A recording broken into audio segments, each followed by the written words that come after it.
Okay, another improvement coming. I wanted to click on something that will change the color of the lines.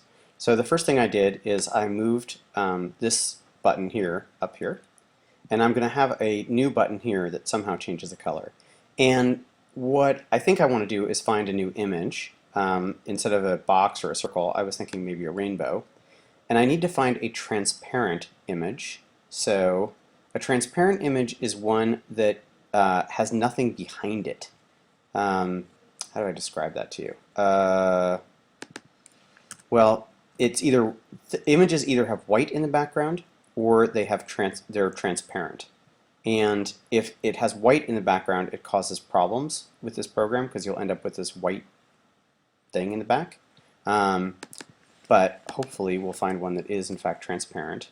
Usually you can tell when something is transparent because it has sort of these checks behind it, but looks like I'm not going to find that. So anyway, I'm going to choose this and see, or maybe this, so rainbow, and see if this is in fact transparent. Hopefully it is.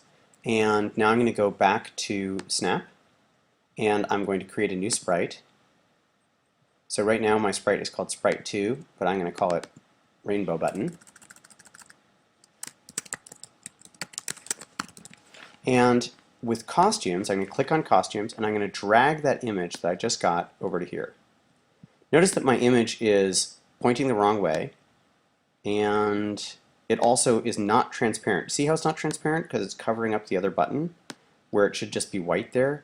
So I don't like that, so I need to find a different image. So I'm going to go back to my finding images, and I really need to find a transparent GIF. And hopefully Google won't let me down. Alright, so why are we not doing this? Transparent. Okay, I found one that is transparent. And here's how you can tell. When you're looking at the image, do you see these little check marks in the background? That's showing you it's transparent. So this is going to be much better. So first thing I'm going to do is I'm going to take this image and where did it go? Oh, here it is. I'm going to take this image and drag it to, all right. Again, I'm going to take the image and drag it to my desktop. There we go. All right. And I'm going to go to Snap. I'm going to drag the image here. And let's make sure that in fact, see, it does not cut off.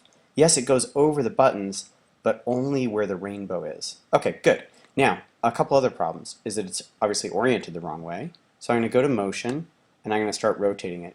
You can actually do this. You're used to pulling these commands into the scripts, but you can do these commands just by clicking on them here at least once. And still not quite straight, so I'm going to go turn it back the other way by 2 degrees each time. That looks pretty straight. Now I'm going to change the size. Change size by, I don't know, -10, so it's going to get 10% smaller each time I click on this. Oops, I want to change size. Change size, that's under looks. Change size by -10%. So it's going to get smaller. Click, click, click, click, click. There it is, getting smaller. That's about the right size. Too small. So go back, click. Nice. Now I'm going to drag it over here. This can be my rainbow button. Move this guy up. Move this guy like this.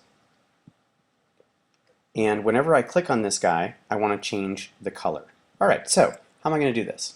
First off, I need to get some of my basic commands. I'm now on the black square. This command here is the ghost effect, and it sets the shape to square. Well, I'm going to pull this to rainbow. But of course, when I click on the rainbow, I don't want to change the shape. What I want to do is change a new variable, which I'm going to call color. So here's my variables, and there's a new one that I'm going to make. Make a variable, color, for all sprites. And I'm going to change the color by 10. So the color is a number, and just from experience, I know that changing it by 10 kind of gives you the effect you're looking for. So change the color by 10 every time I click on this guy. So let's go ahead and see if it works. Click. You can see the color variable right up here changing. It's at 30, it's at 40, but that's not going to change anything. It's just going to change this number. unless I use it. So how am I going to use this color variable? I'm going to go back to my drawing sprite, which is here, and in this forever, I'm going to change the pen color. So here's my pen. Set pen color to, or change pen color by, oh no, I see. Set pen color to, and my variable is color. So what this is going to do is every time I click on the rainbow, it's going to change the pen color to whatever this variable is. Right now it would be 50. So let's go ahead and start our program. And nothing's drawing because I haven't clicked on anything yet, but now I'm drawing squares and they happen to be green. Now if I click on this rainbow, it's going to change it by 10. This number changed by 10, and now they're a little bit of a purple shade. And if I keep clicking on this thing, we're going to end up with different colors for my squares. It's a little bit subtle, but I think you can see the colors, especially as I keep clicking. It started out green, now it's kind of a reddish thing going on here. I'm a little colorblind too, so, but looks good to me. Oh yeah.